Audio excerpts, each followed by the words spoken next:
하나님 말씀 보도록 하겠습니다. 마태복음 9장 1절부터 8절까지의 말씀입니다. 마태복음 9장 1절부터 8절까지의 말씀, 저와 여러분이 한 절씩 교독하고 마지막 절은 합독하도록 하겠습니다. 교독합니다.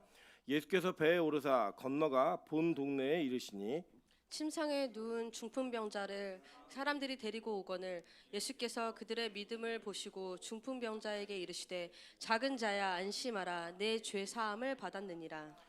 어떤 서기관들이 속으로 이르되 이 사람이 신성을 모독하도다.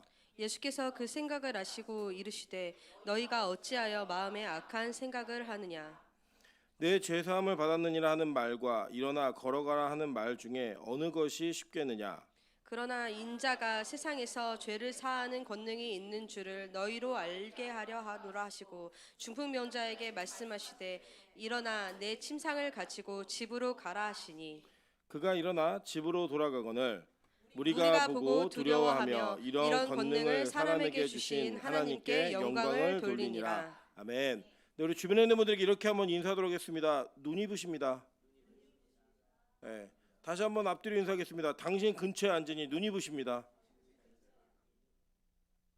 네, 눈이 부시는 게 맞습니다. 왜냐하면 우리는 하나님의 사람들이기 때문에 하나님의 사람들이 예배하면서 함께 모인 그 자리에 하나님의 빛이 있어야만 합니다. 우리 하나님께서 주시는 은혜를 따라 우리가 함께하는 그 예배 시간이 서로에게도 기쁨이 되어지고 물론 처음으로는 하나님께 영광이 되어지는 귀한 예배가 되기를 주님의 이름으로 축원합니다. 네, 오늘은 마태복음 9장 1절부터 8절까지의 말씀을 가지고 무엇에 놀라는가라는 제목으로 하나님 말씀 증거하도록 하겠습니다. 우리가 이 땅을 살다 보면은 살아가는 과정 속에 내가 평소에 접하던 사람들의 그 이면에 있는 실제 모습이 여러분이 굉장히 놀라게 만드는 일들이 있습니다. 예를 들면 제가 학교 다닐 때 그 동아리 선배님이 한 분 계셨습니다. 뭐 그냥 제가 이제 무슨 동아리 했냐면 신학교를 처음에 입학을 했는데 이게 학교다움이 별로 없었어요. 처음에 3월 1일 날 딱 등교를 하는데 저희 학교 총신대학교 이렇게 오르막길이거든요. 좀 올라가는데 뒤에서 누가 전도사님 부르는 순간 앞에 가는 모든 사람이 다 뒤를 쳐다보는 거예요. 와, 이거는 학교가 아니라 교회다라는 느낌이 들어가지고 가장 기독교적이지 않은 동아리가 어딜까 고민하다가 풍물패를 들어갔습니다. 풍물패가 들어가서 꽹가루도 치고 장구도 치고 뭐 북도 치고 막 이랬거든요. 그래서 막 한동안 연습하고 막 이러면 그 전도사님들이 오셔가지고 왜 저희 총신대 굿하냐고 막 이런 오해도 받았고 막 그랬었는데 좀 어울리지 않습니까, 그죠? 제가 이렇게 딱 북 메고 다니고 어울리는데 그걸 열심히 하다가 저희 동아리 선배님들이 계셨어요. 선배님 중에 한 분이 그냥 유아교육과 선배님이셔서 잘 그냥 지냈습니다. 근데 나중에 오랜 시간 동안 알고 지내다 보니까 이 선배님이 굉장히 큰 부잣집 딸인 거예요. 놀랬습니다. 이렇게 부잣집이라니. 그러니까 지금 뭐 어느 특별히 여러분이 말하면 다 아는 회사 이사 따님이었던 그런 기억이 있습니다. 그래서 평소에 그냥 뭐 편하게 대했고 아무렇지 않게 대하다가 나중에 그렇게 큰 부잣집의 딸이라는 거 알고 나서 되게 수수하다. 그리고 또 굉장히 이렇게 서스럼 없이 지냈던 그 모습 속에 이질감을 느끼게 되는 그런 일들이 있었습니다. 오늘 본문에 보시면 이제 예수님께서 이 땅에 오셔서 예수님의 사역을 쭉 이루어 가실 때 마태복음은 예수님이 유대인의 왕으로 오셨고 그 왕으로 오신 예수가 이방인의 왕까지 확장되어져 가는 그 모습을 설명하고 있는 장면을 우리는 아셔야 됩니다. 그렇게 설명되어지고 있는 이 마태복음 속에서 예수님이 무엇을 하셨냐면 우리 전 시간에 가다라 지방에 가셔가지고 그죠? 거기서 뭘 하셨죠? 군대막이 들린 사람을 고치셨고 그 군대막이 들린 사람이 고침받는 장면 속에 이방인들에게 예수의 존재가 알려지기 시작했던 그런 일들이 있었습니다. 그리고 오늘 본문에 보시면 예수님께서 배에 오르사 본 동네에 이르셨다라고 얘기해요. 이 본 동네가 어디냐면 가버나움입니다. 이 가버나움이라고 우리는 한글로 번역되어 있는데 여러분이 쉽게 이해하시면 이 나움이라는 단어는 성경에 나훔이라는 성경이 있습니다. 아시죠? 똑같은 단어입니다. 그래서 나훔이라는 뜻이 뭐냐면 위로라는 뜻이에요. 그래서 이 가버나움 그런 위로의 동네라는 뜻입니다. 그래서 이 가버나움에 다시 오신 겁니다. 실제로 이 마태복음은 특정한 의도를 갖고 기록되었어요. 여러분 제가 설명을 잠깐 간단히 드리면 이런 거예요.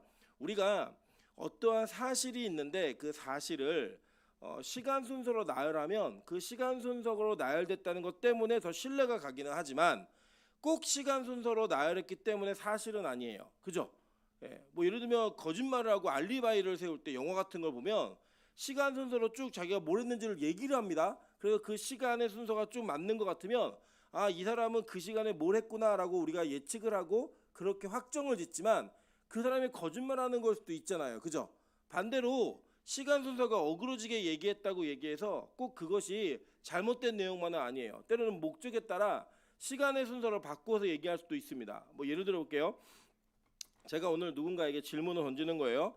오늘 하루 아침, 점심, 저녁 뭐 먹었니? 라고 물어보면 그거는 뭐에 맞춰서 물어보는 거예요? 시간 순서에 맞춰서 물어보는 거죠. 그럴 때 어떻게 대답해야 되죠? 아침엔 죽을 먹고 뭐 점심에는 돈가스를 먹고 저녁에 삼겹살을 먹었습니다. 라고 얘기를 하는 게 그 사람이 그 질문에 맞는 답을 하는 겁니다. 그죠? 그런데 제가 예를 들어서 오늘 먹은 것 중에 맛있게 먹은 것 순서대로 얘기해봐 라고 얘기하면 꼭 아침, 점심, 저녁이 맛있게 순서별로 먹는 건 아니잖아요. 그죠? 여러분 드실 때 오늘 아침은 아침을 제일 맛있는 거, 점심은 덜 맛있는 거, 저녁은 제일 맛없는 거 이렇게 드시나요? 그렇지 않잖아요. 그죠? 약속에 따라 바뀔 거예요. 아까 그럼 제가 아침에 뭐 먹었다 그랬죠? 죽 먹고 점심에는 돈가스, 저녁에 삼겹살 먹었어요.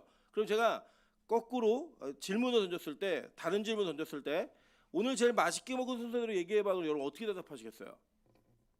그렇죠. 삼겹살. 그죠. 그 다음엔 돈가스. 그 다음엔 죽. 그 시간 순서가 어떻게 됐어요? 거꾸로 뒤집어졌죠. 그런데 여러분이 그날 하루 동안 먹은 이 음식이 달라졌어요? 아니죠. 이건 사실이죠. 다. 그러니까 사실에 맞는 내용에 부합한 내용을 순서에 맞춰서 목적에 맞춰서 순서를 바꾼 것. 요거는 충분히 가능하다는 거예요. 마태는 마태복음을 그렇게 기록했습니다. 그래서 마태가 지금 이 9장에 기록된 중풍병자를 고치는 이 내용은 사실은 예수님의 사역 초기에 있었던 일이지 지금 여기 순서에 있는 일은 아니에요. 그런데 마태는 특정한 목적을 가지고 이 이야기를 가다라 지방에서 군대 마귀를 쫓고 오신 예수님이 이 일을 했다라고 순서를 바꾸어서 기록하고 있는 거예요. 그래서 도대체 왜 그렇게 기록하고 있는가? 제가 이 가지고 있는 내용들 한번 좀 정리해서 좀 알려드릴게요. 자, 간지에 보시면 제가 도표를 하나 그려놨습니다. 도표 그려놨는데 띄어지나요? 네, 자 보실게요. 자, 마태복음 8장 23절부터 27절까지는 예수님이 바다를 잔잔하게 하시는 사건이었어요. 그죠? 모르세요? 네, 배운 거잖아요. 지지난주에. 그 내용이 뭐냐? 예수님이 이 자연, 즉 바다하고 바람까지도 통제하시는 분이다라는 걸 보여주고 싶었던 거예요. 마태는. 두 번째는 어떤 사건을 마태는 연이어 기록하고 있냐면 가다라 지방에서 귀신 들린 자들을 고치시는 장면을 통하여 예수님이 악령, 즉 마귀에 대한 권위가 있는 분이다라는 것을 마태는 얘기하고 싶었던 겁니다. 그리고 그 나중에 마지막에 오늘 이어서 그 뒤에 마태복음 9장 1절부터 8절에 붙인 이야기는 예수님이 지금 중풍병자를 고치시는데 병을 고쳐달라고 온 사람들에게 뭐라고 선언하시죠? 먼저 네 죄가 사해졌다라고 선언하고 이 발언 때문에 주변이 웅성웅성거려요. 그러니까 그 사건을 통하여 예수님이 죄사함과 육체의 질병에 대한 권위가 있는 분이라는 것을 설명하고 있는 거예요.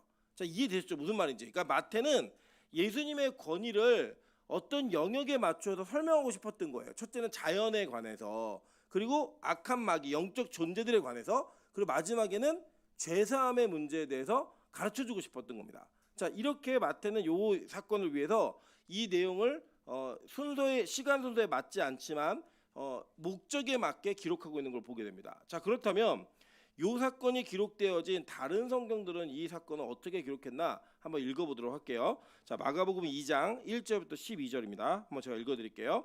수일 후에 예수께서 다시 가버나움에 들어가시니 집에 계시다는 소문이 들린지라 많은 사람이 모여서 문 앞까지도 들어설 자리가 없게 되었는데 예수께서 그들에게 도를 말씀하시더니 사람들이 한 중풍병자를 네 사람에게 메워가지고 예수께로 올세 무리들 때문에 예수께 데려갈 수 없으므로 그 계신 곳에 지붕을 뜯어 구멍을 내고 중풍병자가 누운 상을 달아내리니 예수께서 그들의 믿음을 보시고 중풍병자에게 이르시되 작은 자야 내 죄사함을 받았느니라 하시니 어떤 서기관들이 거기에 앉아서 마음에 생각하기를 이 사람이 어찌 이렇게 말하는가 신성모독이로다 오직 하나님 한 분 외에는 누가 능히 죄를 사하겠느냐 그들이 속으로 이렇게 생각하는 줄을 예수께서 곧 중심에 아시고 이르시되 어찌하여 이것을 마음에 생각하느냐 중풍병자에게 내 죄사함을 받았니라 하는 말과 일어나 내 상을 가지고 걸어가라는 말 중에서 어느 것이 쉽겠느냐. 그러나 인자가 땅에서 죄를 사하는 권세가 있는 줄을 너희로 알게 하려 하노라 하시고 중풍병자에게 말씀하시되 내가 내게 이르노니 일어나 내 상을 가지고 집으로 가라 하시니 그가 일어나 그 상을 가지고 모든 사람 앞에서 나아가거늘 그들이 다 놀라 하나님께 영광을 돌리며 이르되 우리가 이런 일을 도무지 보지 못하였다 하더라라고 얘기해요. 자, 똑같은 이야기인데 한번 다시 읽어볼게요. 누가복음 5장 17절부터 26절입니다.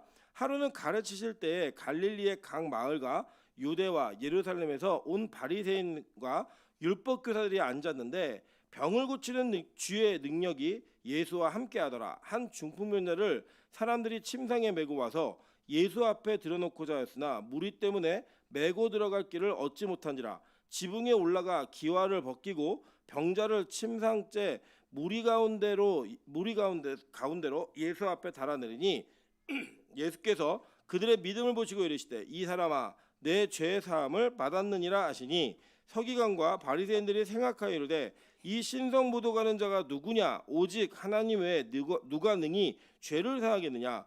예수께서 그 생각을 하시고 대답하여 이르시되 너희 마음에 무슨 생각을 하느냐 죄 사함을 받았느냐 하는 말과 일어나 걸어가라는 말이 어느 것이 쉽겠느냐. 그러나 인자가 땅에서 죄 사하는 권세가 있는 줄을 너희로 알게 하리라 하시고 중풍병자에게 말씀하시되 내가 내게 이르노니 일어나 내 침상을 가지고 집으로 가라 하시매 그 사람이 그들 앞에서 곧 일어나 그 누웠던 것을 가지고 하나님께 영광을 돌리며 자기 집으로 돌아가니 모든 사람이 놀라 하나님께 영광을 돌리며 심히 두려워하여 이르되 오늘 우리가 놀라운 일을 보았다 하니라라고 얘기해요. 자, 이게 병행 구절입니다. 그러니까 마태, 마가 그리고 누가는 이 사건을 동일하게 기록하고 있어요. 그래서 이 사건을 종합해 보면 우리가 요 장면이 어떠한 장면인지를 우리가 어느 정도 예측은 할 수 있는 거예요. 자, 먼저는 이 예수님의 집에 계셨을 때에 그 예수님의 집에 자기 친구를 데리고 들어왔던 그러니까 환자를 데리고 들어왔던 사람이 몇 명이에요? 그죠? 4명이죠. 그죠? 이 4명이 환자를 메고 들어왔는데 이 예수님의 집에 너무나 많은 사람들이 있어가지고 이 사람들이 도대체 그 뚫고 들어갈 수가 없는 거예요. 그 앞까지. 그래서 한 일이 뭐냐면 지붕 위로 올라갔습니다. 지붕 위로 올라가가지고 지붕을 뜯어내요. 그러니까 여기 기와를 벗겼다 얘기했는데 그 기와라는 단어는 이제 우리 한국식으로 번역된 거예요. 그 이스라엘은 기와를 쓰는 곳이 아닙니다. 지붕을 뜯어냈어요. 뜯어내고 침상을 달아내린 겁니다. 달아내렸더니 예수님이 제일 먼저 하신 말이 뭐냐면 소자, 그러니까 여기 소자라는 단어는 어린아이라는 뜻은 아니에요. 어떤 단어냐면 우리는 보통 이렇게 우리가 보통 이렇게 자기를 낮춰서 얘기할 때 어떤 대상하고 얘기할 때 연장자에게 얘기할 때 제가요 얘기하는 것처럼 이스라엘은 연장자하거나 권위가 있는 사람하고 얘기할 때 자기를 소자라고 여기거나 소자라고 부르는 것을 그냥 자연스럽게 여겼습니다. 그래서 이 사람이 딱 내려가니까 예수님 하신 말씀이 뭐냐면 소자에게 이르되 안심하라라고 얘기하면서 내 죄가 사해졌다라고 말했어요. 그죠? 그랬더니 이 장면을 보았던 바리새인들과 율법 교사들이 깜짝 놀랐습니다. 그리고 속으로 뭐라고 얘기했냐면 신성모독이네. 지가 뭔데 죄를 사해? 하나님 외에는 어떤 누구도 죄를 사할 수 없어 라고 얘기한 거예요. 그죠?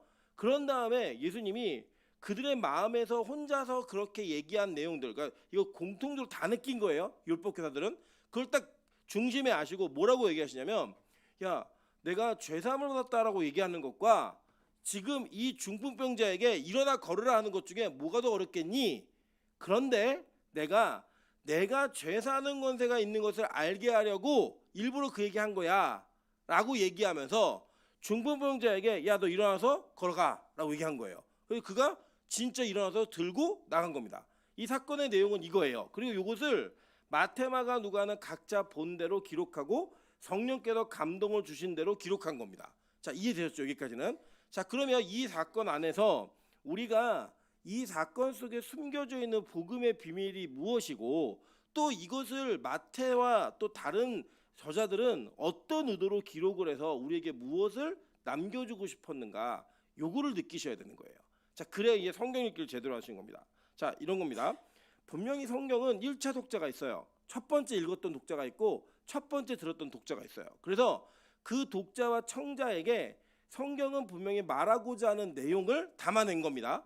그래서 그걸 느꼈던 것처럼 우리도 동일하게 느껴야 성경 읽기가 제대로 되는 거겠죠. 자, 그렇다면 그 내용들을 이해하기 위해 예수님의 사역과 그 당시의 문화적 배경들을 잠시만 살펴보도록 할게요.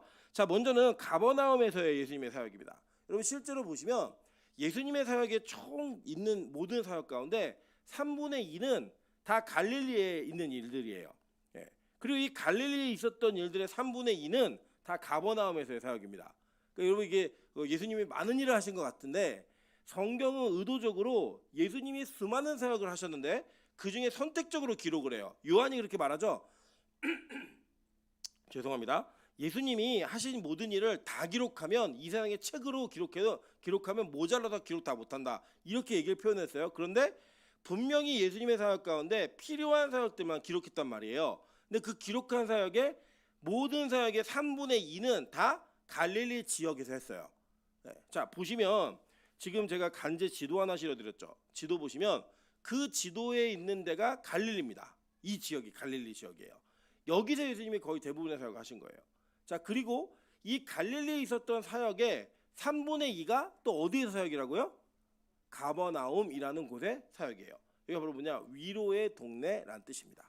자, 왜 여기서 사역을 하셨는가? 한번 이 내용을 살펴볼게요. 마태복음 4장 13절부터 17절입니다. 나사렛을 떠나 스불론과 납달리 지경 해변에 있는 가버나움에 가서 사시니 이는 선지자 이사야를 통하여 하신 말씀을 이루려 하심이라. 일러스되 스불론 땅과 납달리 땅과 요단강 저편 해변길과 이방의 갈릴리여 흑암에 앉은 백성이 큰 빛을 보았고 사망의 땅과 그늘에 앉은 자들에게 빛이 비추었도다 하였느니라. 이때부터 예수께서 비로소 전파하여 이르시되 회개하라 천국이 가까이 왔느니라 하시더라 라고 얘기해요. 자, 그러니까 잘 보세요. 그 당시에 갈릴리가 어떤 동네냐면 갈릴리는 남유대, 그러니까 즉 유다 땅에서 자리 잡지 못한 사람들이 새롭게 개척을 하기 위해서 올라간 땅이었어요. 그래서 이 땅은 척박하고 소위 말하는 이 기득권자들이 아니라 이 기득권에서 밀려난 사람들, 즉 마이너에 있는 사람들이 올라가 가지고 자기들의 삶의 터전을 구현하기 위해 열심히 노력하면서 살았던 지역입니다. 물론 이 땅은 구약에도 뿌리가 있는 역사가 있었지만 이스라엘 사람들이 포로로 끌려와서 돌아왔죠. 그리고 이 땅은 로마에게 지금 정복당한 상태예요. 그래서 이 정복당한 상태에서 로마의 식민지 치하에서 이 갈릴리 지역은 지금부터 개발을 해야 되는 땅입니다. 우리도 보면 예전에는 굉장히 큰 도시였는데 지금은 시골이 되어 있는 데 참 많이 있죠. 예를 들면 여러분 제가 경기도 광주 살지 않습니까? 여러분은 이제 서울에 사시는데 경기도 광주와 서울을 이렇게 뒤집어서 보면요, 지금부터 100년 전으로 올라가면 여기는 갈대밭이었어요. 사람이 살지 않는. 광주는 굉장히 중요한 교통의 요충지였습니다. 예, 광주 자체가. 그리고 거기에 막 남한산성도 있고요. 아시죠? 예, 나라 임금이 나라에 재난이 닥치면 피난하는 성이 남한산성에 있었다고요. 예, 저희 그 광주의 경기도 광주입니다. 그때로 따지면 저는 서울이고 여러분 시골 사람들이에요. 근데 이제 바뀌었죠 지금은. 예, 역사가 바뀌어갖고 지금은 서울에 많은 인프라가 있지만 광주에는 그냥 시골이죠 그냥. 예, 농사짓는 아주 벼농사를 짓고 도농 복합 도시여서 농어촌 특별 전형이 가능한 지역이 광주입니다. 예, 이렇게 살고 있어요. 그래서 저희 뭐 하민이나 찬이 찬소는 그런 농어촌 농사짓는 곳을 가면 대학을 쉽게 갈 수 있는 그런 은혜가 열려요. 뭐 그런 식의 어떤 변화들이 있는 것처럼 지금 이 당시에 갈릴리는 어떤 지역이냐면 굉장히 사람들이 어렵고 힘든 지역이에요. 예, 이 지역이라는 거예요. 근데 예수님이 어떻게 오셨어요? 이 갈릴리, 즉 이방 땅의 갈릴리에 빛으로 오셨다라고 얘기하는 거예요. 자, 그러니까 예수님이 들고 오신 복음은 이 땅의 기득권자를 위한 복음이 아니에요. 이 땅의 모든 것을 소유하고 있는 사람들을 위해서 주시는 말씀이 아니라는 겁니다. 왜냐하면 예수님을 바라보기 위해서 이 땅의 기득권자가 되면 예수님을 바라보기 위한 열심과 절박함이 떨어질 수밖에 없는 거예요. 우리 안에 있는 어떤 마음이 있냐면요, 우리는 이 땅에 살아가면서 누군가를 의지하고 누군가에게 절박한 자기 심정을 얘기할 때는요, 자기가 어려울 때예요. 그리고 그를 붙들 때는 간절히 기도할 때는 진짜 어려울 때 그렇게 합니다. 여러분 한번 잘 생각해 보시고 여러분 돌아보시면 저희 아내가 제 사촌 동생하고 얘기하면서 이런 얘기 하더라고요. 자기가 좀 변태 같을 수 있는데 자기가 신앙적으로 나태해지면 한 대 맞았으면 좋겠다 이런 생각이 든대요. 그게 무슨 말인지 이제 이해되세요? 그냥 내가 아무것도 문제가 없고 평안하고 무언가 내 삶에 어려운 일이 없다고 생각이 들면 자기 마음 가운데 예배에 대한 마음이 사라지기 시작한다는 거예요. 그런데 무언가 딱 맞는 순간 어떤 일이 벌어지냐면 큰일 났다. 예배 드려야지. 주님을 못 드려야지. 이런 마음이 생긴다는 겁니다. 그래서 실제로 이렇게 부유해지고 국가가 나라가 잘 살게 되면 기독교 신앙이 퇴색하는 일들이 실제로 많이 벌어져요. 그래서 유럽 사회가 원래는 1000년 이상 기독교가 사회 전반을 다 지배했잖아요. 그 지배했던 기독교가 유럽의 부강함과 동시에 쇠퇴하기 시작했습니다. 여러분, 그래서 이것을 꼭 연관지을 필요는 없지만 부와 영성이 같이 간다는 건 되게 어려운 일이에요. 그래서 우리가 개인의 삶의 질이 좋아지고 개인의 삶의 윤택함이 나타나기 시작하면 저와 여러분이 하나님을 향한 갈망함이 떨어집니다. 그래서 종교 생활을 교양적으로 하는 것 이상을 하지 않게 돼요. 그게 바로 이 땅에 있는 아주 불편한 진실 중에 하나라고 저는 생각합니다. 그래서 여러분, 저는요, 만약에 우리 교회 부자가 열심히 기도하는 부자가 나타나면 저는 그 부자를 너무 사랑할 거예요. 이유가 뭔지 아세요? 부자이기 때문에 사랑하는 게 아니에요. 부자임에도 불구하고 자신의 영혼을 가장 걱정하는 마음으로 하나님께 예배할 수 있는 사람이라면 그 사람은 건강한 사람이 아니에요. 건강한 사람이라는 거예요. 여러분, 저와 여러분의 인생에 부자가 될 수 있는 비결이 있어요. 그게 뭐냐면요, 듣고 싶으시죠? 예. 이 부자가 되는 비결이 뭐냐면 다른 게 아니라 여러분이 모든 일들 가운데 하나님만이 최우선순위에 있고 그 부자가 되던 가난해지던 상관없는 영성을 소유하면 여러분 부자가 될 수 있습니다.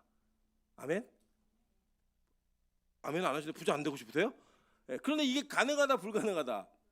일단 돈이 생기면 주일날 예배드리는 시간이 아깝다 안 아깝다? 아까워지는 거죠. 돈 쓰고 싶은 그 생각이 있는데 돈을 제대로 쓰려면 어떻게 써야 돼요? 주일 껴서 막 해외여행도 다니고, 그죠? 주일 껴갖고 막 여행도 다니면서 마음껏 쓰면 너무 좋잖아요. 그런데 주일날 뭐 해야 돼요? 예배 드려야 돼요. 우리 교회는요, 돈이 많이 생기면 그게 다 걱정이에요. 매일 예배 드려야 되니까 갔다가 당일치기로 아침에 갔다가 저녁에 와야 되고 이런 일들이 막 벌어질 거 아니에요. 이게 쉽지 않은 일들이에요. 예수님이요, 이 땅에 오시면서 예수님의 모든 사역의 집중을 어디에서 하셨냐? 갈릴리라는 지역에서 하셨어요. 그 중에 또 가버나움이라고 하는 한 소도시에서 예수님께서 일하셨는데 이 가버나움의 도시 이름의 뜻이 뭐라고요? 동네 이름의 뜻이 위로의 마을이라는 뜻이에요. 그 위로의 마을에서 구약에 예언되어진 그 예언을 성취하시기 위해 하나님이 이 땅에 복음을 들고 오셨다는 거예요. 계속 읽어볼게요. 이사야 9장 1절부터 3절입니다. 전에 고통받던 자들에게는 흑암이 없으리로다. 옛적에는 여호와께서 스불론 땅과 납달리 땅이 멸시를 당하게 하셨더니 후에는 해변길과 요단 저쪽 이방의 갈릴리를 영화롭게 하셨느니라. 흑암에 행하던 백성이 큰 빛을 보고 사망의 그늘에 땅에 거주하던 자에게 빛이 비추도다. 주께서 이 나라를 창성하게 하시며 그 즐거움을 더하게 하셨으므로 추수하는 즐거움과 탈취물을 나눌 때 즐거움같이 그들이 주 앞에서 즐거워하오니라고 얘기합니다. 그죠? 자, 그러니까 이 구약에 예언되어진 이사야의 예언을 예수님께서 그대로 성취하시기 위해 갈릴리로 오시는 거예요. 즉 예수님은 구약에 예언되어진 메시아라고 하는 것을 또 한 번 마태가 확인해 주는 겁니다. 그래서 마태는 의도적으로 예수님의 갈릴리의 사역을 집중해서 기록하고 제자들 모두가 다 그렇게 기록하는 거예요. 이유는 뭐냐? 구약에 예언되어진 약속이 예수를 통해 이루어졌다 이거예요. 자, 계속 볼게요. 이사야 40장 1절부터 3절입니다. 너희의 하나님이 이르시되 너희는 위로하라, 내 백성을 위로하라 라고 얘기해요. 이게 뭐냐? 이게 바로 나훔에서 나온 단어예요. 예, 위로하라. 너희는 예루살렘의 마음에 닿도록 말하며 그것에게 외치라. 그 노예의 때가 끝났고 그 죄악이 사함을 받았느니라. 그의 모든 죄로 말미암아 여호와의 손에서 벌을 배나 받았느니라 할지니라 하시니라. 외치는 자의 소리여 이르되 너희는 광야에서 여호와의 길을 예비하라. 사막에서 우리 하나님의 대로를 평탄하게 하라 라고 얘기하죠. 이 길을 누가 얘기했어요? 세례 요한이 말하잖아요. 그죠? 그러니까 이 구약 성경은 신약 성경을 이해하기 위해 반드시 읽어야 되는 책입니다. 왜냐? 이 구약의 내용을 읽으면 신약의 사건을 읽을 때마다 아, 이거 구약에 있는 이야기인데, 이거 구약에 약속되어진 언약인데 라고 하는 확신을 가지게 된다는 거예요. 여러분, 저와 여러분이 이 땅을 살아가면서 우리가 어떤 문제와 사건이 진짜인지 아닌지를 알기 위한 노력을 해요. 그 노력하는 과정 속에 신앙이라고 하는, 믿음이라고 하는 이 가치는 그 무엇보다 확인이 되어져야 되는 가치입니다. 여러분, 우리가 예수를 믿는다고 얘기할 때 그 예수가 어떤 분이신지를 고민해 보자는 거예요. 이 과정을 거치지 않으면 여러분에게 예수님은 어떤 분이냐면, 내가 슬프고 어려울 때 나를 위로해 주는 하나님, 내가 무언가 어려움과 고난과 고통 가운데 있을 때 힘을 내게 만드시는 하나님, 내 물질적인 경제적인 어려움이 있을 때 나에게 돈을 줄 수 있는 하나님, 나에게 도움이 되신 하나님, 병이 들었을 때 고침받는 그런 병원장 같은 하나님을 찾을 수밖에 없다라는 거예요. 근데 성경은 그걸 얘기하지 않아요. 오늘 여러분, 이 본문이 가지고 있는 참 뜻은 우리에게 정말 충격적인 것들을 선사해요. 나중에 이제 우리 결론에서 보시게 될 터인데, 이 내용을 보시면 예수님이 이 땅에 오셨을 때 예수님은 구약을 근거로 우리가 신약에서 예수를 어떻게 믿어야 하고 그분을 어떻게 바라봐야 되는지를 정확하게 알려줬다라는 거예요. 여러분, 우리가 참 안타까운 사실은 뭐냐면 이런 겁니다. 우리가 남녀가 만나서 결혼을 하게 되더라도요, 남자가 어떤 사람인지 여자가 어떤 사람인지 알아보고 결혼해요. 물론 저희 할머니 할아버지 세대에는 모르고 결혼하셨어요. 그냥 부모님들끼리 혼자 정하면 첫날 밤 얼굴 보기도 했고요, 결혼식 날 얼굴 보기도 했어요. 그렇게 봤던 시대가 지나가고 이제는 내가 어떤 사람과 같이 살겠다, 아니면 이 사람과 결혼을 하고 싶다라는 것들을 검증해 갈 때 그 사람을 알아봐야 안 알아봐요? 알아보잖아요. 그죠? 물론 첫눈에 반한 것도 있겠지만 첫눈에 반한 걸로만 결혼할 수 있어요, 없어요? 없어요. 그 사람을 알아보고 그 알아보는 과정 속에서 아, 진짜 이 사람과 함께 해야겠다라는 걸 결정합니다. 그래서 뭘 잘 먹는지, 성격은 어떤지, 이 사람의 품행이 어떤지, 과거에 어떠한 삶을 살아왔는지, 직업이 무엇인지 이런 거 알아보고 결혼하죠. 그죠? 그냥 하지 않잖아요. 그러면 여러분, 이 땅에서 잠시 잠깐 뭐 살면은, 지금 이제 너무 늦게 결혼하니까 40년 50년 정도 같이 산다고 생각하면 그 정도 사는 사람들도 그렇게 검증하면서 결혼하는데, 내 평생과 영혼을 맡겨야 되는 예수님을 믿는다고 얘기할 때 예수님이 어떤 분인지 모르고 믿으면 이거 되는 거야, 안 되는 거예요?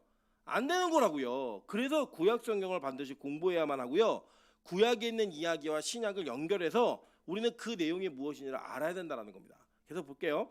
자, 이사야 60장 1절부터 2절 다 같이 읽겠습니다. 시작. 일어나라, 빛을 발하라. 이는 내 빛이 이르렀고 여호와의 영광이 내 위에 임하였음이니라. 보라, 어둠이 땅을 덮을 것이며 캄캄함이 만민을 가리려니와 오직 여호와께서 내 위에 임하실 것이며 그의 영광이 내 위에 나타나느니. 자, 즉 예수님이 왜 이 갈릴리와 이방인의 갈릴리와 스불론과 납달리 땅에 빛이 되는지 아시겠죠? 그 빛의 역할을 구약이 예언하고 있기 때문이에요, 정확하게는. 그리고 그렇게 약한 자들과 연약한 자들을 위해서 이 땅에 오셨다는 거, 여러분 꼭 기억하셔야 됩니다. 그래서 예수님이 누구의 예수님이다? 우리의 예수님인 거예요. 여러분, 이 땅에서 강자 아니잖아요. 다 우리는 약자의 그룹에 있는 사람들입니다. 그 약자들에게 하나님 이 땅에 찾아오셔서 우리가 어둠 가운데 앉아 있고 사망의 그늘에 앉아 있을 때 우리에게 빛이 되어 주신다는 거예요. 자, 그 내용을 보면요, 나홈은 이렇게 얘기해요. 나홈 1장 15절입니다. 볼지어다 아름다운 소식을 알리고 화평을 전하는 자의 발이 산 위에 있도다. 유다야, 내 절기를 지키고 내 서원을 갚을지어다. 악인이 진멸되었으니 그가 다시는 내 가운데로 통행하지 아니하리로다 하시니라 라고 얘기하면서, 이 나훔이 하나님의 심판과 동시에 위로가 주어진다라는 양쪽을 다 얘기하고 있는 거예요. 무슨 내용이냐면, 예수님이 이 땅에 오시면서요, 예수님을 믿는 자마다 심판으로부터의 자유함을 주셨습니다. 그죠? 동시에 예수님이 오시면서 믿지 않는 자들은 이미 심판받은 거라고 이야기했어요. 여러분, 예수님이 여러분에게 친절과 사랑만 베푸는 분이라고 생각하시면 안 돼요. 예수라는 존재가 여러분에게 무엇을 판단하고 결정하게 만드냐면, 예수가 이 땅에 오시는 순간부터 믿는 자들에게는 심판으로부터 자유함을 주셨고요, 믿지 않는 자들은 이미 심판받은 거라고 얘기를 합니다. 되게 무서운 거예요. 구약의 하나님이 무섭다고요? 아니에요. 신약의 하나님 훨씬 무서워요. 예수님은 이 땅에 오시면서 기준이 되셨어요. 나 믿으면 복 받은 거야. 이유는 딱 하나, 심판으로부터 면죄부가 있기 때문에. 반대로 나 안 믿으면 뭐예요? 이미 심판 받은 거라고 얘기해요. 그 뭐예요? 지옥의 심판이 그에게 이미 임했다는 거예요.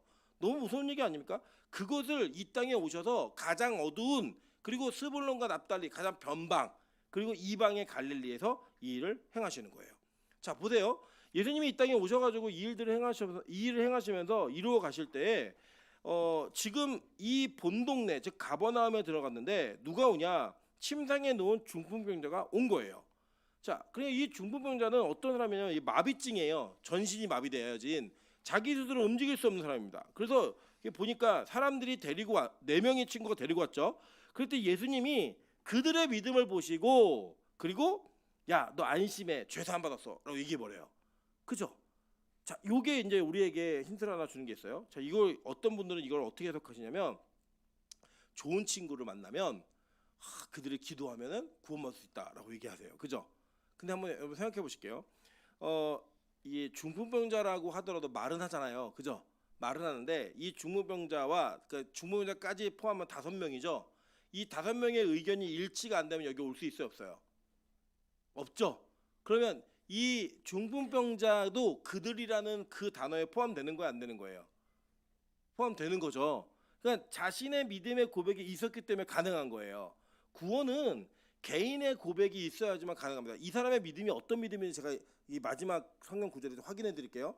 이 공동체는 믿음의 공동체는요, 개인이 신앙이 없는데 주변에 있는 사람들이 기도해 준다고 구원받는 거 아니에요.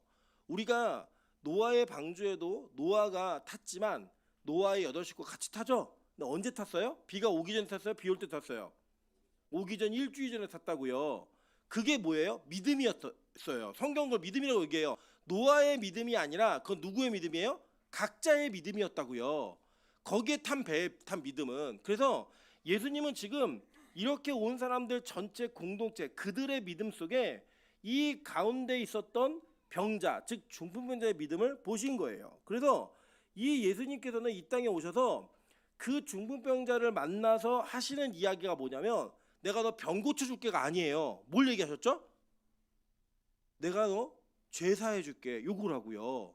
여러분 이게 예수님이 이 땅에 오신 최고의 목적입니다. 예수님이 이 땅에 여러분의 병을 고치기 위해 오신 분이 아니에요. 여러분 예수 믿다가 병에 걸려 죽을 수 있어요, 없어요? 있다고요. 근데 우리나라에서는 예수 믿다가 병 걸려 죽으면 뭐라고 얘기해요? 야, 예수 믿는데 왜 병에 걸려? 이렇게 얘기한다고요. 예수 믿는데 왜 그런 불행한 일이 일어나? 이렇게 얘기를 해요. 그러면 또 놀라운 사실은 기독교인이 그 말을 듣고 창피해요. 여러분 그래 진짜 되게 많았는데요. 제가 신방을 자주 다니는 부교육자 때만 해도요. 이 권사님들이 암에 걸리거나 이러면요. 교회다 알리지 말래요. 이유는 딱 하나. 자기 교회다 알리면 저주받았다 그럴까 봐 알리지 말라는 거예요. 여러분 우리 교회는 이런 일이 있으면 안 됩니다. 예를 들어 누가 암에 걸리거나 병에 걸릴 수 있죠. 임철 목사가 암에 걸릴 수 있어요, 없어요? 있죠. 이미 걸려봤어요. 저는 암에 걸리면 와 임철 목사가 죄를 지었나 보다 저주받아서 병 걸렸네 이렇게 얘기하지 마세요. 병은 걸릴 수 있어요. 여러분 엘리사가 뭐 때문에 죽었는지 아세요? 죽을 병에 걸려서 죽었다고요. 엘리사가 남의 병을 그렇게 고치던 심지어 죽은 사람도 살렸던 엘리사가 뭐에 걸려서 죽었다고요? 죽을 병에 걸려서 죽었어요. 근데 그게 저주예요?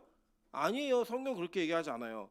여러분 우리는요 이 땅을 살아가면서 예수님을 믿으면 불행한 일이 없다? 아닙니다. 예수님을 믿으면 불행한 일이 있을 수 있어요. 그런데 우리는 그 불행한 일로부터 불행한 사건으로부터 우리를 보호받는 것이 예수 믿는 목적이 아니고요.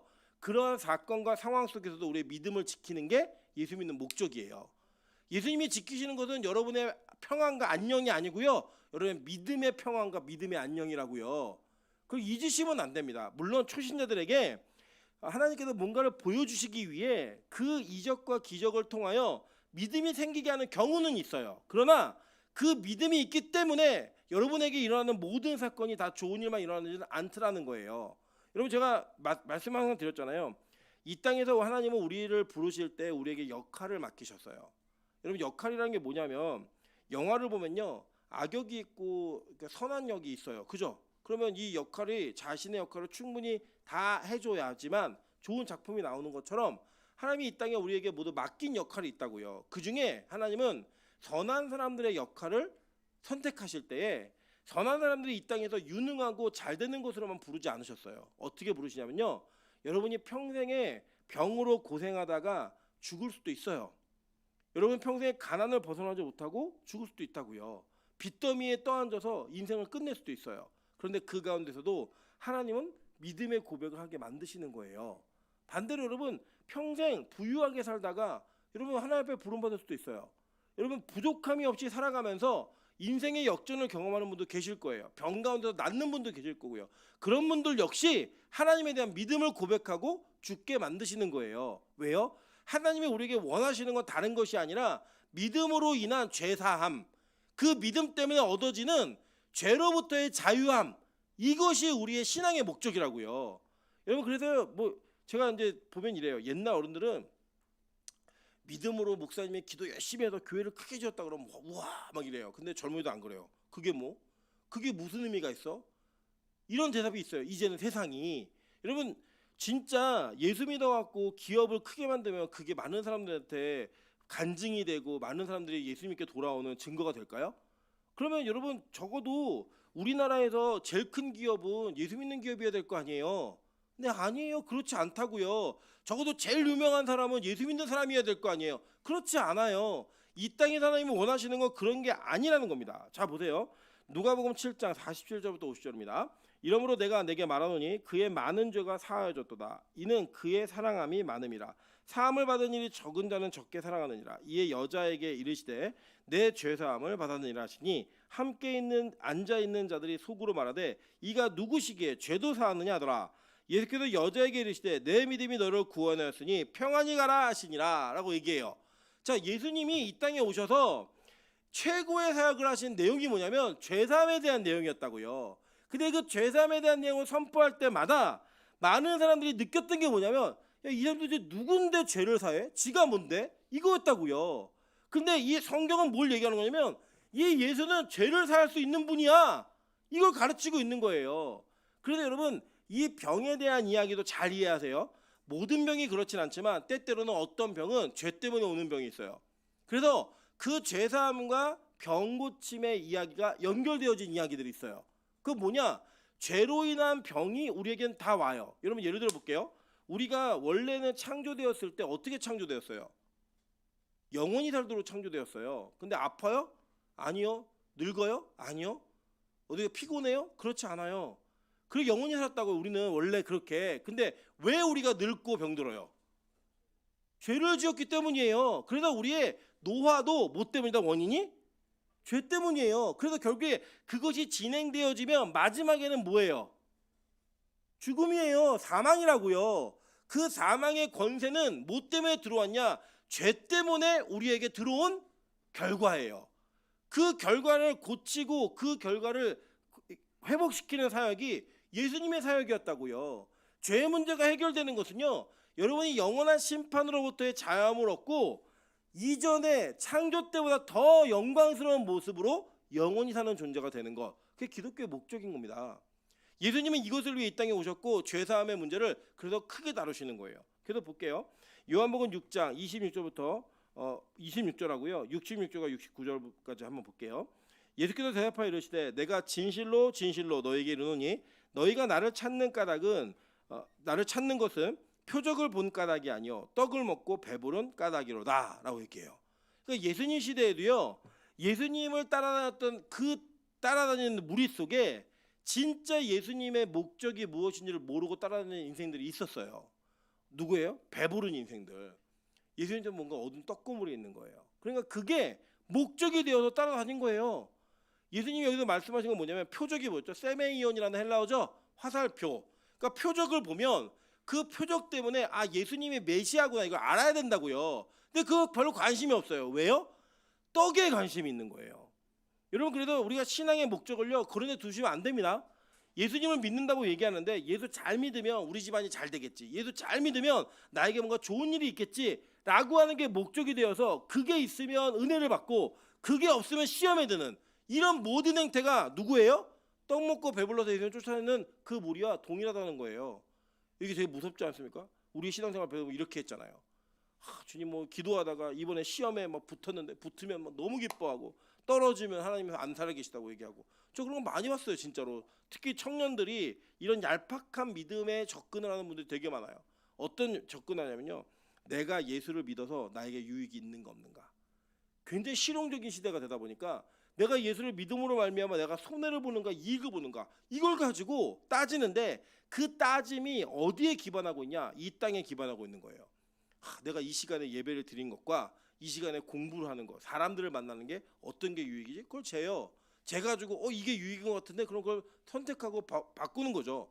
이 바꿈이 뭐냐면 바로 예수님이 이 땅에 오신 목적이 무엇인지를 모르는 자들의 아주 전형적인 행태인 거예요. 이런 성경 시대도 있었다니까요. 우리 가끔 그런 생각하시지 않습니까? 예수님이 지금까지 안 죽고 살아계셔가지고 TV에 나와서 오병이의 기적을 행하시고 교회마다 순회로 부흥회 다니시면서 막 죽은 자 살리시고 우리 교회에서 막 명수집사 눈을 띄우고 막 이러면 여러분 예수 믿는 사람이 다 많아질 것 같죠? 그죠? 예수님 따르는 사람이 되게 많아질 것 같은데 이게 아니라는 거는 이미 성경이 증거하고 있어요. 성경 시대에도 예수님이 죽은 자를 살렸다고요. 눈먼 자 눈을 띄었고요. 병자들을 수없이 많이 고쳤는데 그렇게 예수님을 따라다니는 사람들 중에 영생의 말씀이 선포되니까요. 다 도망갔어요. 볼까요? 66절부터 69절입니다. 그때부터 그의 제자 중에서 많은 사람이 떠나가고 다시 그와 함께 다니지 아니하더라. 예수께서 12 제자에게 이르시되 너희도 가려느냐? 시몬 베드로가 대답하되 주여 영생의 말씀이 주께 있사오니 우리가 누구에게로 가오리이까? 우리가 주는 하나님의 거룩하신 자이신 줄을 믿고 알았사옵나이다 라고 얘기해요. 결국 그렇게 수많은 무리가요 떡 줄 때는 그렇게 따라다녔는데 이 떡의 영생의 말씀을 이야기하면서 내가 그 참떡이야 라고 얘기했더니 이 말씀 어려워 그러면 다 떠났어요. 몇 명 남아요? 12명 남았다고요. 여러분 저는 빛가성공교회가 초대형 교회가 되는 것을 원치 않습니다. 저는 초대형 교회가 되는 것을 꿈꿨던 사람이에요. 근데 저는 진짜 지금은 원치 않아요. 왜냐하면 초대형 교회가 된다고 하는 것은 그만큼 교회 안에 무늬만 그리스도인들 진짜 그리스도인이 아닌 사람들이 많이 늘어난다는 이야기야 전 동일한 이야기로 믿어요.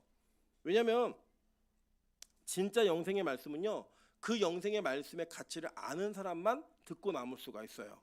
전 빛가소금교회가 많은 사람을 모을 수 있을 만한 메시지를 가지고 있다고 생각하지 않습니다. 그게 설교를 잘하느냐 못하느냐의 개념을 갖고 얘기하는 게 아니에요.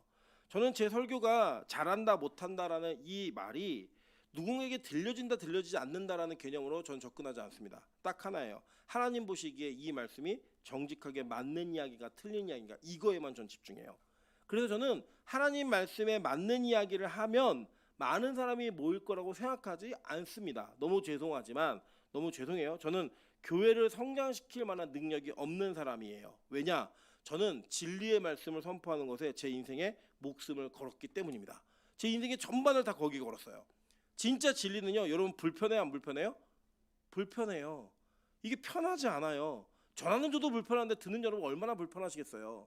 제가 평생 주님을 위해 내 인생을 걸겠다고 신학의 길과 목사의 길을 가면서도 진리의 말씀을 대면할 때마다 불편한데 이런 평신도로 살아가고 있는 여러분에게는 이 말씀이 얼마나 불편하시겠냐고요. 저 그거 이해해요. 충분히 이해합니다. 그러나 이 말씀을 통과받지 못하면 여러분에게 천국은 없습니다. 여러분에게 영생은 없어요. 저는 이 영생의 말씀을 진리를 희석시켜서 여러분이 가지고 있는 평안함과 여러분이 가지고 있는 부담감을 덜어내거나 그것에 더 기여하고 싶지 않아요. 이유는 뭐냐면 그렇게 여러분 귀에 들리는 소리, 마음에 불편하지 않은 소리를 듣다가 진짜로 주님의 진리 앞에 섰을 때 부끄러운 일을 당할 수 있기 때문이에요.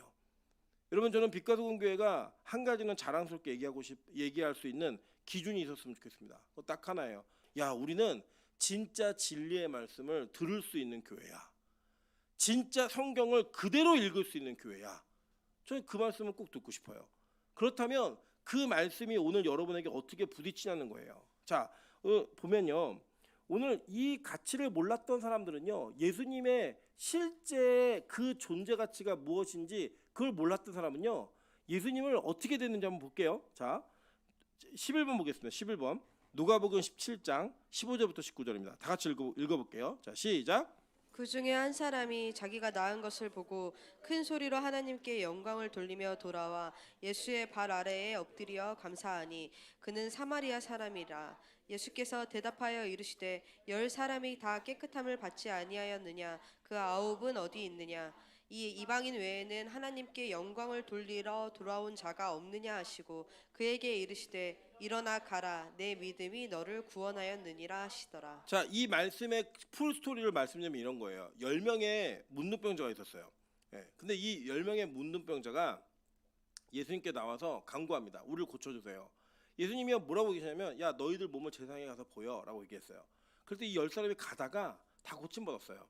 그랬더니 다 고침받은 중에 한 사람만 돌아와서 그 돌아온 한 사람만 예수님께 감사의 표시를 한 거예요. 영광을 돌리면서. 그래서 여러분 어떤 일이 벌어졌냐면 예수님이 야 10사람이었는데 9은 어디 갔어? 왜 너만 와? 그런데 뭐라고 하냐면 이 온 사람에게 내 믿음이 너를 구원하였다라고 얘기했어요. 그럼 9명은 뭐예요? 병 고침 받았는데 구원 받았어요? 못 받았어요? 못 받았다고요. 이런 일들이 우리 안에 있을 수 있다라는 거예요. 교회를 다녀서 은혜도 받은 것 같고 삶도 좋아진 것 같고 뭔가 기적과 이적을 체험한 것 같은데 구원 못 받은 자가 있다 없다? 있다고요. 성경이 이걸 얘기했어요. 그대로. 저는 우리 교회에 이런 사태가 벌어지기를 원치 않는 거예요. 자, 그렇다면 지금 오늘 이 장면과 오늘 본문의 장면을 대입해서 한번 보도록 할게요. 자, 잘 읽으셔야 돼요. 이게 지금도 이제 그 목사님들과 학자들이 계속 논쟁하는 건데, 자 보세요. 중보자가 내려왔어요. 그때 예수님이 이 사진 보이시죠? 사진. 예, 이 사진은 이제 제가 AI로 그린 겁니다. AI가 딱 그렸어요. 보면 뒤에 사람 뭐 깜짝 놀래죠 지금. 놀랐는데 자 이거 장면 잘 보실게요. 예수님이 중보자가 내려왔는데 야 너 죄사함 받았어 라고 얘기했어요. 그죠? 그랬더니 사람들이 속으로 뭐라고 얘기했냐면 신성모독하네. 네가 뭔데 죄를 사해? 이렇게 얘기했다고요. 그래서 예수님이 그거를 마음에 하는 얘기를 들으시고 뭐라고 얘기했냐면 야 너 죄사함 받았다고 얘기하는 게 어렵겠어? 아니면 중보자에게 너 자리 들고 해서 일어나 가라라는 게 어렵겠어? 라고 물었어요. 여러분 뭐가 어려울 것 같아요? 이 장면을 보시면 뭐가 어려운 사건 같으세요? 이게 뭐가 어렵다라고 얘기한 건지 예수님의 의도를 이렇게 읽으면 이거 같고 저렇게 하면 저거 같다고요. 지금 잘 보시면 이게 지금 논쟁이에요. 지금도 목사님들 사이에서 그렇고 성경 연구가들 가운데 예수님이 이 질문을 던지신 이후에 그 질문에 뭐가 어렵다라고 얘기한 것과 요거를 지금도 의문이고 싸워요. 한번 잘 보실게요. 자, 제가 여러분에게 얘기해 볼게요. 여러분 제가 사실은 숨겨둔 차가 있는데 숨겨둔 차가 제가 페라리를 타고 다닙니다 원래. 그래서 교회 와서 저기 밖에 세워놓고 걸어 들어오거든요. 이렇게 얘기를 하면 여러분 놀랄 것 같아요? 안 놀랄 것 같아요? 별로 안 놀라실 것 같은 분이 계세요. 페라리 정도 뭐 어느 정도 살 수 있으니까. 근데 예를 들어서 여러분 제가 타워 팰리스를 가지고 있습니다 라고 얘기를 하면 놀라실 것 같아요? 안 놀라실 것 같아요? 안 놀라실 것 같아요? 제가 부자처럼 보이나 봐요 우리 장로님은. 여러분 저는 페라리도 없고 타워 팰리스도 갖고 있지 않아요. 그런데 만약에 여러분이 진짜로 제가 페라리를 타고 나타나는 것과 여러분 제가 타워 팰리스에서 우리 집이야를 초청하는 거 하면 여러분 어느 장면에 더 놀라시겠어요? 예? 차를 그 페라리가 어느 정도 1억 5천 정도 해요. 예. 그 1억 5천짜리 차를 타고 오는 것과 타워 팰리스 얼마나 하죠? 40억 하나요? 60억 한대. 60억짜리 집에 여러분 초청하고 이거 제 명의로 제 집입니다 이렇게 얘기하는 것과 어느 것도 놀라시겠냐고요. 예? 그죠? 타워 팰리스에 초청이 됐는데 다 문자로 일로 다 오세요 목사가 얘기한 거예요. 딱 들어왔는데 여기 우리 집입니다. 그러면 문 연 거예요. 막 들어왔더니 막 황금 변기가 있고 막 이래요. 그 여러분 놀라시겠죠? 차보다 훨씬 놀라시겠죠? 자 보세요. 지금 이 청중들의 반응이 뭐였냐면 예수님이 너 죄사함 받았어 라고 얘기하니까 이거 신성모독 아니야? 마음에 생각했어요. 그죠? 마음에만 생각했다고요. 근데 중보자가 일어나니까 어떻게 했어요? 깜짝 놀래갖고 이거 기이한 일이 어딨어? 우와 대박 사건 막 사람이 놀랐다고요. 보세요. 오늘 본문에 보면 8절 보세요. 무리가 보고 두려워하여 이런 권능을 사람에게 주신 하나님께 영광을 돌리니라 라고 얘기했어요. 그리고 이 사람들은 이 죄사함을 받는 문제하고 중보자가 일어나 걷는 거하고 뭐가 더 어렵다고 생각한 거예요? 중보자가 일어나 걷는 게 훨씬 어렵다고 생각한 거예요. 이거 어렵지 않아요. 반응만 생각하면 돼요. 그죠? 예. 이 반응만 생각하면 된다고요. 이 사람들이 볼 때는 죄사함을 받는 문제보다 중보자가 일어나서 걷는 사건이 훨씬 더 어려운 사건이었어요. 그걸 놀란 거예요.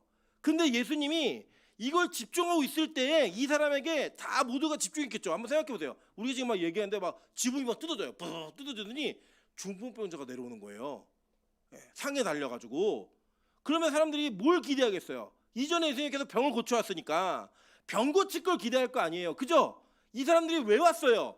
병 고침을 기대하면서 왔다고요. 그런데 그렇게 온 사람들에게 예수님이 야, 너 죄가 사해졌어 라고 얘기하니까 뜬금없는 거예요. 왜 저런 말을 하지? 신성모독 같은데? 그거 뭐냐면 이 사람들에게는 그 얘기는 쉬운 거예요. 왜 쉽냐면 잘 보세요. 저거는 눈에 보이는 이적이 아니에요. 기적도 아니라고요. 네가 뭔데 사해줘? 그건 누구나 할 수 있는 말이에요. 근데 예수님이 굳이 이 말을 하시고 그 다음에 중풍자를 고치신 이유가 뭐냐면 야, 너희들은 볼 때 이 중풍자가 고치는 게 어렵다고 생각하지? 근데 죄사함의 문제가 훨씬 더 큰 문제야. 이거를 알려주고 싶었던 거예요. 그러니까 우리는 이 땅에서 놀란다고요. 예를 들어서 여러분 윤기쁨 집사가 죄사함을 얻었습니다 라고 이게 우리 별로 안 놀래요. 아멘 그냥 그러고 회개 좀 했나 보다 이래요. 근데 윤기쁨 집사가 이번 주에 로또에 당첨됐습니다 라고 얘기하면 놀랄 것 같아요, 안 놀랄 것 같아요? 윤기쁨이 누구야? 옆에 앉고 싶어. 저 그럴 거야 아마. 누나 막 이런 막 가고 무조건 그죠? 얘기할 거예요. 그게 우리의 모습이라고요. 지금 이 장면은 예수님이 이 땅에 어떤 존재로 왔는지를 모르는 자들의 모습을 그대로 폭로해주고 있는 거예요.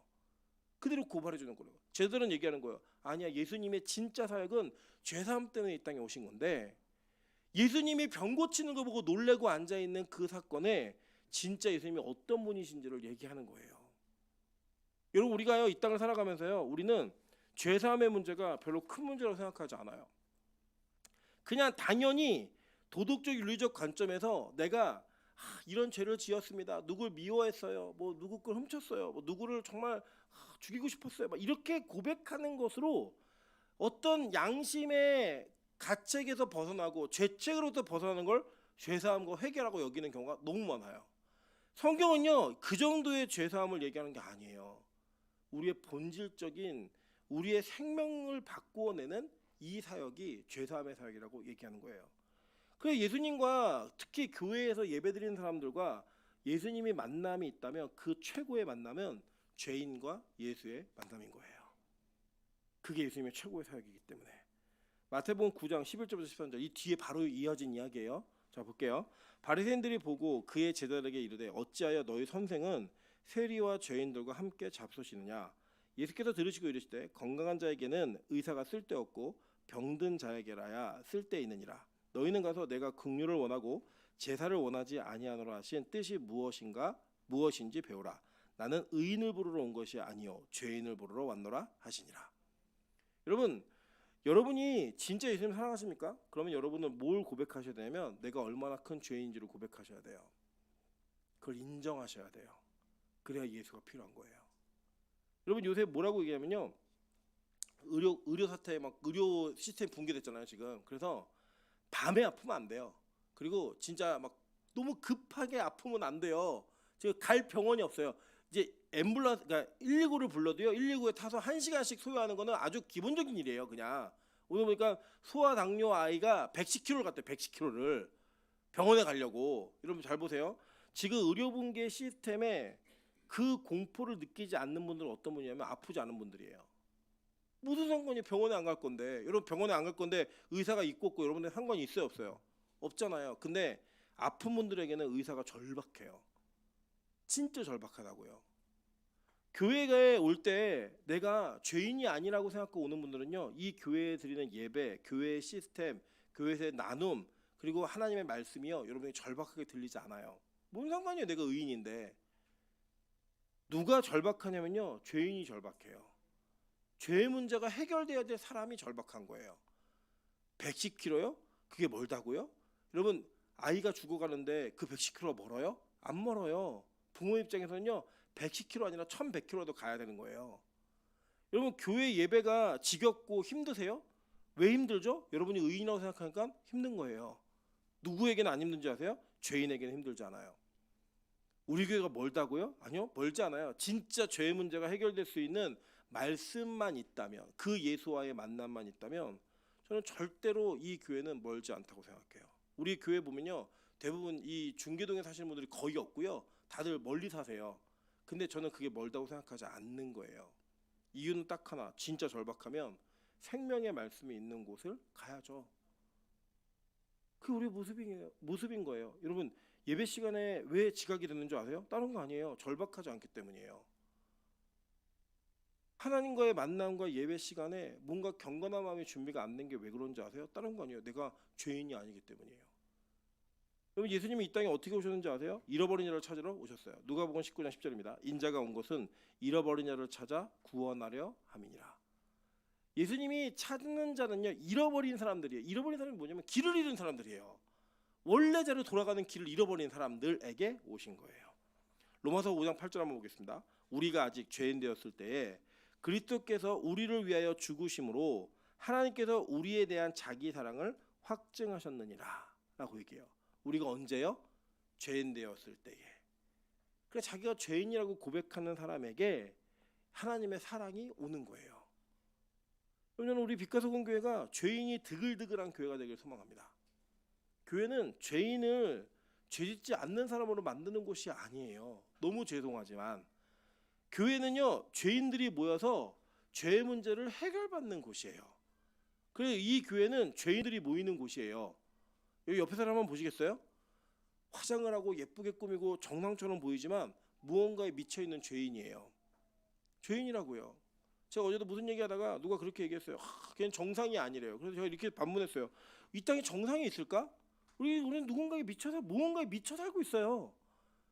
그 미쳐있는 죄인들이 왜 이 예배를 꾸역꾸역 오냐면요, 이 예배를 와야, 예수를 만나야 내 죄의 문제가 해결되기 때문이에요. 여러분, 그래서요, 진짜 예수의 부르심을 받고 평생을 자신의 생명을 던져 복음을 전했던 바울이 자기 죽기 직전에 뭐라고 얘기하는 줄 아세요?